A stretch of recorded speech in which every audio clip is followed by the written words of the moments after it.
Abra sua Bíblia comigo, Mateus 28. Mateus capítulo 28, versos 16 em diante. Mateus capítulo 28, versos de 16 em diante. Deixa sua Bíblia aberta aí, não mude. Jesus, transformação e vida. Tito 2, verso 11. Pois a graça de Deus se manifestou, trazendo salvação a todos os homens. Repete comigo. Pois a graça de Deus se manifestou, trazendo salvação a todos os homens. Amém, irmãos? Irmãos, é interessante falarmos nesse texto, e muito bem selecionado por Missões Nacionais, para mim e para a sua vida nesse tempo de campanha missionária, porque o texto traz uma revelação daquilo que Deus fez. O texto mostra-nos aquilo que o Senhor Deus fez pela humanidade. O que Ele fez, pastor? Revelou a sua graça.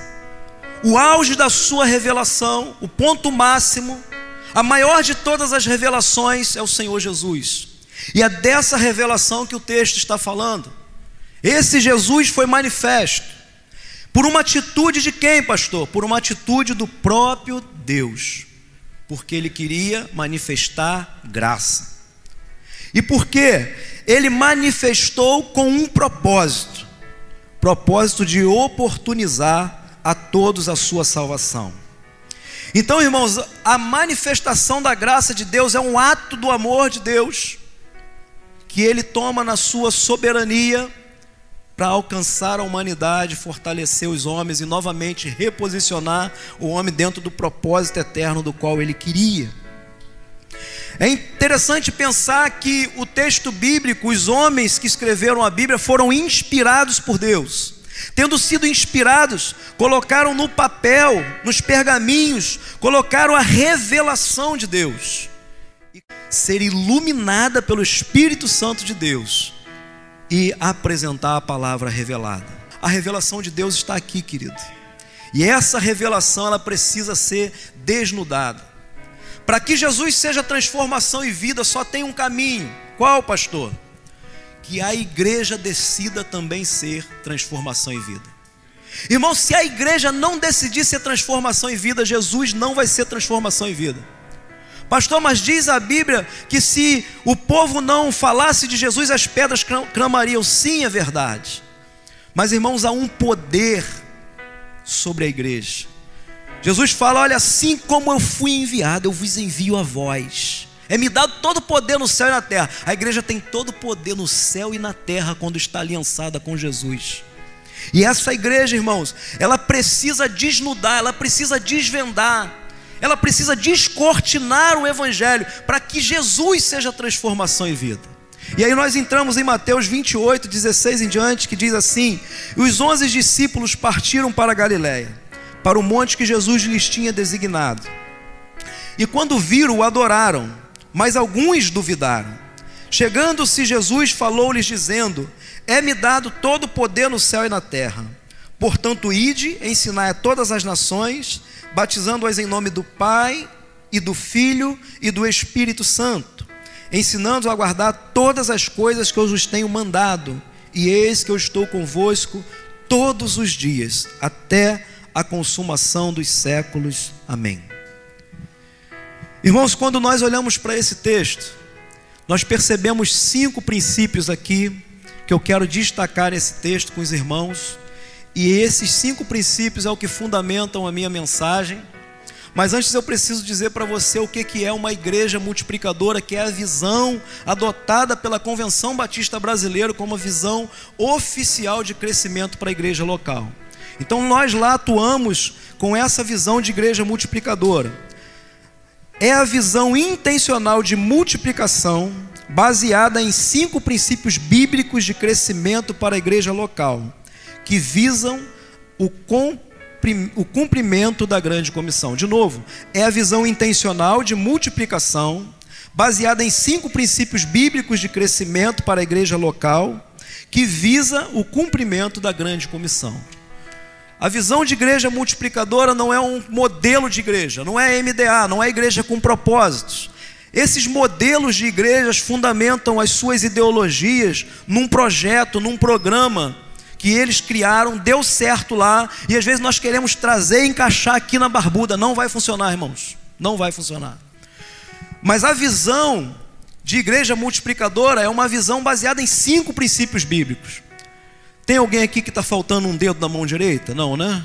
Se não tem, faz assim com a sua mão. Você tem 5 dedos aí. 5 princípios, quais são eles, pastor? Primeiro, oração. Assim, ó, para lembrar, oração. Uma igreja não avança sem oração. Uma igreja não cumpre o seu papel sem oração. Segundo princípio, evangelização discipuladora. Uma igreja precisa caminhar de forma a desenvolver uma evangelização discipuladora. Antigamente nós tínhamos nas igrejas, ou algumas ainda têm, o evangelista e o discipulador. Irmãos, quem evangeliza, ganha, discipula, consolida e faz essa pessoa caminhar na fé. Evangelização discipuladora. Terceiro princípio encontrado em Atos, na igreja primitiva, plantação de igreja. Aí você faz assim 3 e faz assim com a sua mão, como lançando uma semente. Plantação de igreja. Quarto princípio, formação de liderança. A igreja precisa formar liderança. Na formação de liderança aqui está o fator 222. 2 Timóteo 2, verso 2, que diz assim: o que de mim aprendeste, confia a homens fiéis, que sejam capazes e idôneos para transferir a outros. Formação de líderes. E quinto princípio, compaixão e graça, que é quando a igreja se doa, a igreja se dá, a igreja se oferta para a localidade onde ela está inserida. Com base nisso, vamos à mensagem dessa noite, dessa manhã. Jesus só será transformação em vida, em primeiro lugar, quando buscarmos no ambiente sobrenatural aquilo do qual recebemos ordem no ambiente natural. Amém? Jesus só será transformação em vida quando buscarmos no ambiente sobrenatural aquilo do qual recebemos ordem no ambiente natural. Quando nós vamos para o texto de Atos, no capítulo 1, versos 12 a 14, nós vamos encontrar Jesus dando uma ordem no natural. Jesus está ali de forma corpórea, falando com os seus discípulos. E ele está dando uma ordem: vocês precisam fazer discípulos. Vocês precisam fazer com que as pessoas me conheçam, cresçam no conhecimento a respeito de mim, desenvolvam uma vida sadia. Então Jesus está dando uma ordem no ambiente onde, pastor? Natural. Ele está presente com os seus discípulos. Mas ele instrui esses discípulos a ficarem em oração. E nós encontramos esses discípulos orando o tempo todo. Porque eles entenderam que a ordem dada no natural só pode ser alcançada no sobrenatural. Aquilo que Jesus deu ordem de pé, olhando para eles, eles só poderiam alcançar de joelhos. Irmão Júlio falou aqui de pessoas que nós gostaríamos que viessem à fé. Deixa eu te fazer uma pergunta. Você tem orado por essas pessoas? De forma, assim, muito dedicada a isso? Diariamente, constantemente? Irmão, se nós não orarmos pelas pessoas, elas não vão se converter. Sabe, o dinheiro pode chegar no campo missionário. As pessoas podem ir lá, os irmãos podem ir lá fazer culto, fazer evangelismo nas praças, mas se nós que estamos lá no campo não orarmos pelas pessoas com quem nós temos desenvolvido relacionamentos discipuladores, essas pessoas não vão alcançar o conhecimento de que Jesus é transformação em vida. Só se alcança, só se faz discípulos, melhor dizendo, por meio de uma vida de oração. Nós precisamos orar constantemente pelas pessoas às quais nós queremos alcançar. Você quer alcançar o seu vizinho, seu amigo de trabalho, esposo, esposa, filho? Comece a orar, irmão. Comece a orar. Comece a orar, porque não há nada que as pessoas possam fazer contra a oração. Sabe, o seu vizinho, o seu parente, o seu amigo, o seu irmão, esposa, seja lá quem for, ele pode rejeitar o seu convite para vir à igreja. Ele pode rejeitar o fato de ele participar de alguma programação, mas eles não têm poder algum para rejeitar a oração que você faz no seu quarto, em nome dele, a favor dele. Eis que eu procurei alguém que se colocava na brecha por esse povo, Deus está procurando gente para entrar na brecha, gente para estar diante de Deus e diante daqueles os quais nós queremos alcançar. Estou falando do princípio da oração. Segundo princípio, qual o segundo princípio que eu quero falar? Eu quero falar da evangelização discipuladora. Jesus só será transformação e vida quando pararmos de produzir em série membros que consomem programas para produzir de forma artesanal discípulos que produzem vida. Guarde isso. Jesus só será transformação e vida quando a igreja parar de produzir em série membros que consomem programas para produzir de forma artesanal discípulos que produzem vida. Evangelização discipuladora. Irmãos, as nossas igrejas de hoje, e às vezes até mesmo nós falhamos nisso, nós temos formado, presta atenção aqui, irmão, não deixa nada para tirar a tua atenção. Às vezes nós mesmos falhamos nisso. Nós queremos o evento para encher o templo, nós queremos o evento para encher um sítio e fazer o retiro dos jovens, dos adolescentes. Nós queremos fazer essas coisas porque elas atraem as pessoas. E sabe o que nós estamos querendo com isso? Formar membros de igreja em série. Isso é em muitas quantidades. Vamos abarrotar aquele lugar de gente, vamos falar de Jesus e as pessoas vão se converter. Irmãos, elas vão se tornar membros de igreja.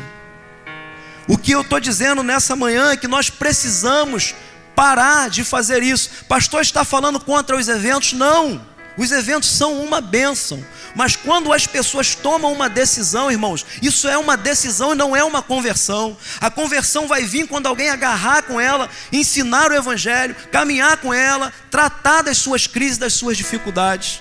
Isso é evangelização discipuladora.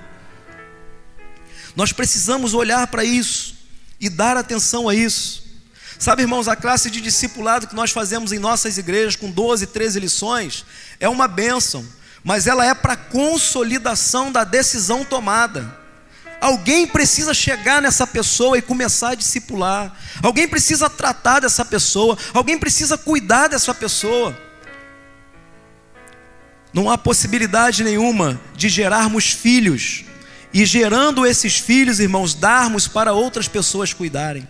Quando você gera alguém, um filho espiritual, você é responsável por cuidar, por tratar dele, por fazer com que ele cresça na fé. Os irmãos estão entendendo o que eu estou falando nessa manhã? Nós precisamos olhar para isso, irmãos. Precisamos dar atenção a essas coisas, porque por vezes nós temos formado membros de igreja em série, e o membro de igreja é o cara que vem consumir programa. O pastor e toda a liderança trabalha para desenvolver programas abençoadores, e aí o camarada vem, ele consome aquele programa que foi produzido, desenvolvido, e ele consome aquilo, e algumas das vezes ele vai embora e diz assim: não gostei, o ministério de louvor não foi legal, o irmão cantou desafinado, você viu a hora que o cara do teclado tocou um acorde errado. As pessoas saem reclamando, pessoas reclamam do salgadinho da cantina, reclamam que no tempo está frio, se abre e para poder ficar num tempo ambiente, as pessoas reclamam que está calor, o pastor não sabe o que faz da vida, a liderança não sabe o que faz mais para agradar as pessoas. Irmão, nós não estamos aqui para agradar você, nós estamos aqui para agradar o Senhor. Nós precisamos entender isso, parar de formar membros em série. O membro em série, ele é consumidor de culto, consumidor de programa, e na maioria das vezes ele reclama desse programa que ele consome.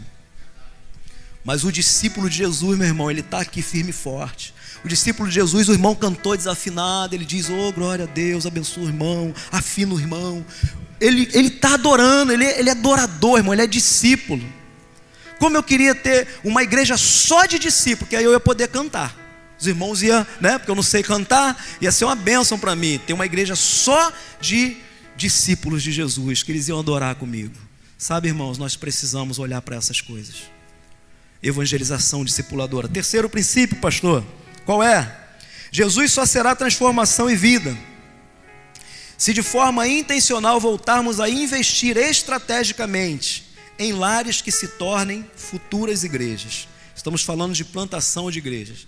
Quando nós lemos Colossenses 4, no verso 15, Filemão, no verso 2, nós vamos encontrar lá: eu saúdo a igreja que está em tua casa.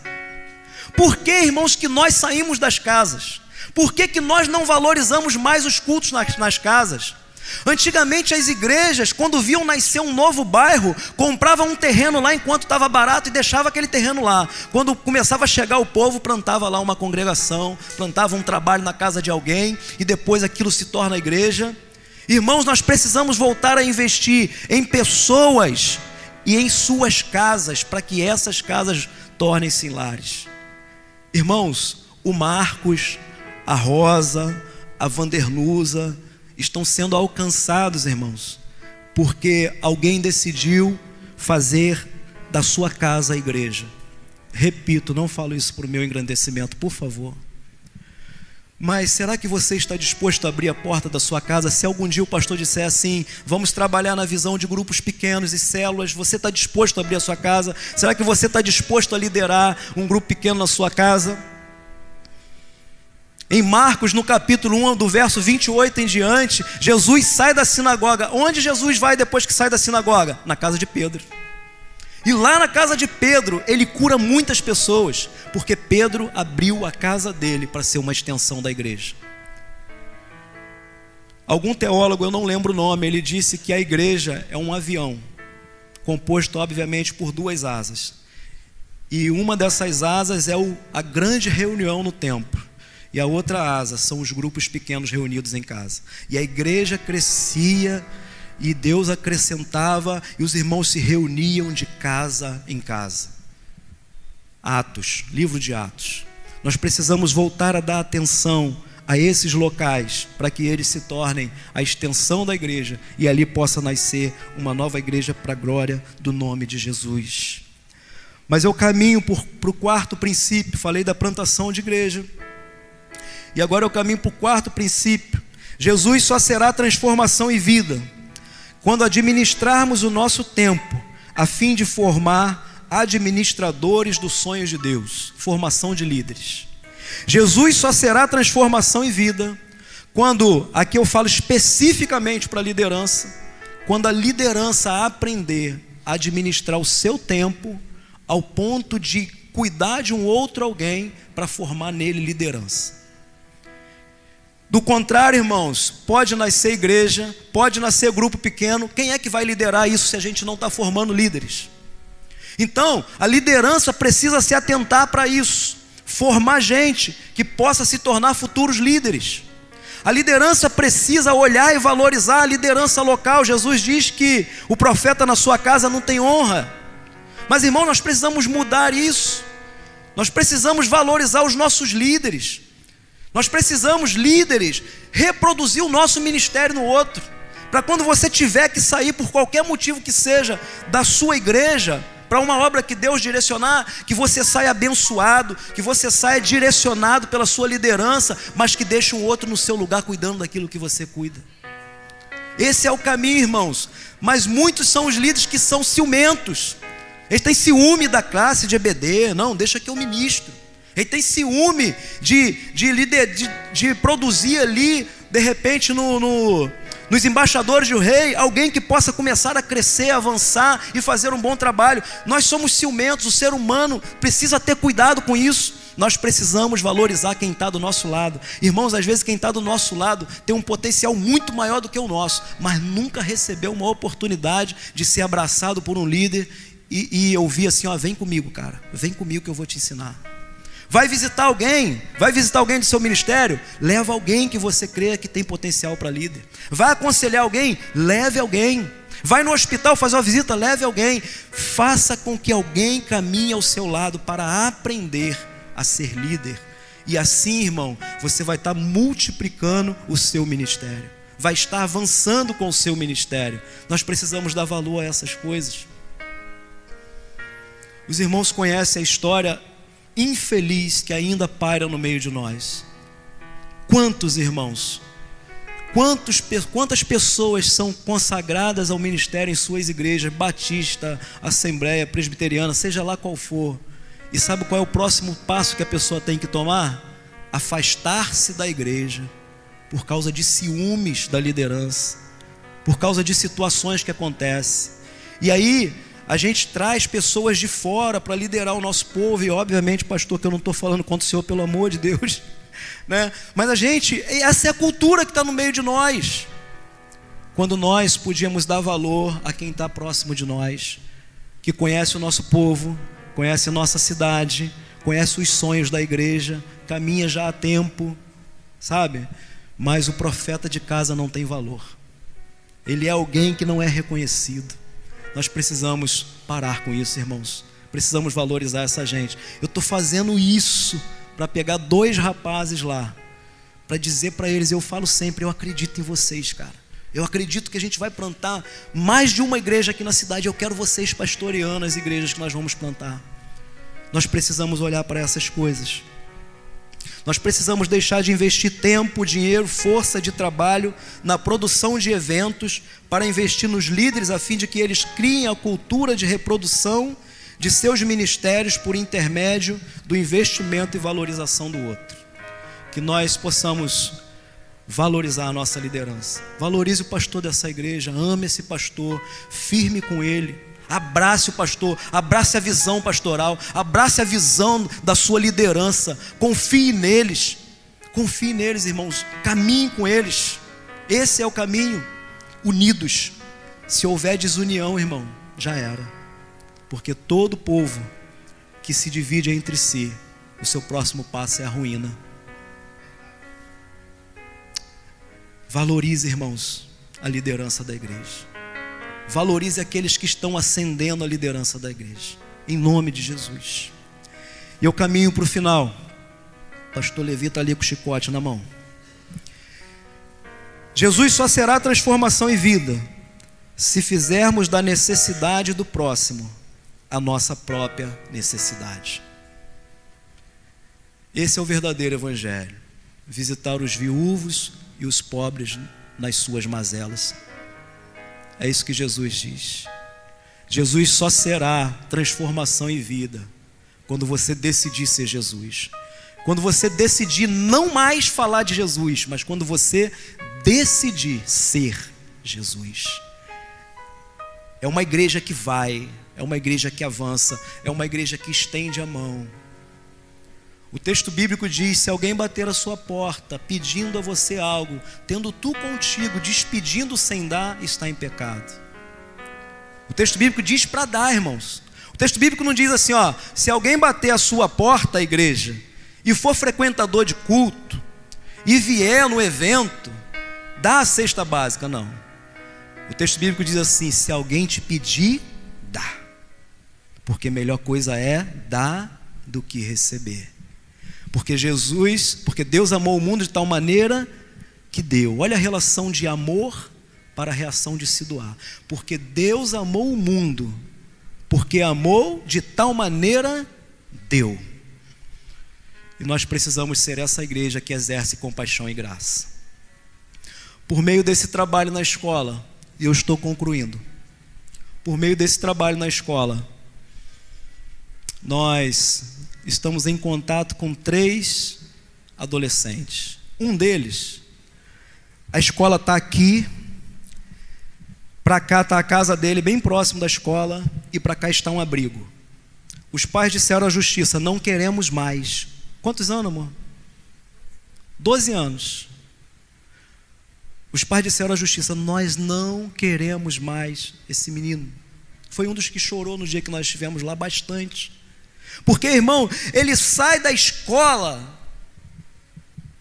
e o caminho dele não é o caminho de casa, é o caminho do abrigo, porque o pai tem rejeição e a mãe tem rejeição com esse menino.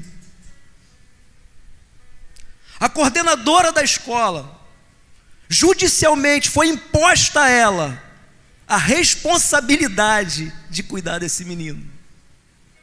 Foi convocada aqui na cidade de Niterói, teve que se despontar de vassouras para vir conversar com o juiz aqui de Niterói, não sei por que Niterói, para tratar do assunto de um menino que não é filho dela.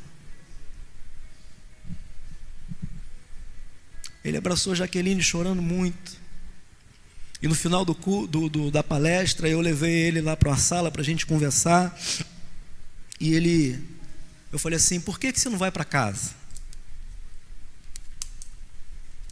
E ele disse assim: é porque eu aprontei. Irmão, minha irmã, que se dane o que esse menino aprontou. O caminho desse menino é o caminho de casa, não é o caminho do abrigo. Não é. E a gente agora está em contato com esse menino. Antes de vir para cá, eu fui lá na escola para conversar com uma menina que mandou um zap e disse assim: queria conversar com vocês, 17 anos. Eu falei: tá bom, a gente vai na escola. Eu falei: você quer que eu vá sozinho? Minha esposa vá junto. Eu prefiro que tua esposa venha junto. Primeiro ela falou sozinho, depois ela voltou atrás e falou assim: eu prefiro que tua esposa venha junto, que eu vou precisar de conselhos. Essa menina, irmãos, dentro de casa, também rejeitada. Tem um padrasto dela que maltrata ela. E já tentou até fazer coisas que não deveria com essa menina. E ela mostrou a conversa, pasmem, pastor, ela mostrou a conversa no WhatsApp de um pastor da igreja que eles frequentavam, que não é pastor, pedindo para ela enviar uma foto nua para ele. E a mãe disse que ela pegou o telefone escondido dele e mandou aquela. E essa menina está sendo rejeitada. 7 membros na família, todo mundo desempregado, acabaram de perder o Bolsa Família. Compaixão e graça. A igreja precisa abraçar essa gente, precisa amar essa gente, precisa fazer alguma coisa, precisa fazer. Por isso, irmãos, igreja multiplicadora é uma visão de crescimento para a igreja local, com base em 5 princípios bíblicos que visam o cumprimento da grande comissão. Nós precisamos olhar para o nosso Brasil carente. Quantos adolescentes são rejeitados pelos seus pais e precisam ir para um abrigo e não para sua casa? Quantas meninas estão levando verdade para os seus pais e não está sendo acreditado essas verdades? Eu entrei na escola vestido de palhaço. Sabe o que um missionário voluntário de missões nacionais aqui em Nova Iguaçu fez? Depois de inúmeras vezes tentar e não conseguir, ele disse assim para o diretor: nós vamos reformar a escola. Quadros tudo ruim, o reboco caindo, a calçada externa tudo ruim, os muros cheios de buracos. Ele disse: nós vamos reformar a escola. Aí o diretor falou assim para ele: como nós não temos dinheiro? Ele falou: não, é a igreja que vai fazer. Ele levou a igreja dele a reformar a escola, pintou muros, ajeitou os muros, pintou os muros, ajeitou a calçada, pintou as calçadas do lado de fora, compraram novos quadros, compaixão e graça. Pastor, eles corriam risco de não darem abertura para ele entrar na escola. Sim, corriam risco, mas nós precisamos fazer, porque temos que fazer, e se Deus abrir a porta, Ele abre. Nós temos que fazer, irmãos. Eu quero orar por você amanhã desse dia, agradecendo a Deus por estar aqui, pela sua vida, agradecendo ao pastor por ter levado a igreja a entender que nós precisávamos de uma igreja mãe, e nós estamos muito felizes. O povo de Vassouras está muito feliz com isso, e nós só temos que agradecer a você.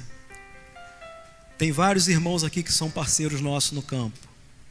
Irmão, deixa eu te falar algumas coisas. Não pare de doar, mas o mais importante, não pare de orar. Porque se você não puder ofertar seu dinheiro, por meio da sua oração, Deus coloca a gente no nosso caminho que oferta. E é por meio da sua oração que as pessoas entregam a vida a Jesus. Não é pelo meio do dinheiro, não é por meio das obras. É um dom gratuito de Deus, que só pode ser manifesto por uma igreja que caminha segundo o Espírito Santo de Deus. Eu quero orar por você nessa noite. Feche teus olhos, nessa manhã. Feche teus olhos, por favor. Feche teus olhos. Mas desculpa, abra os olhos rapidamente. Olha para quem está do seu lado e fala assim: o pastor Sandro é missionário. Fala para ele. Agora fala assim: mas você também é.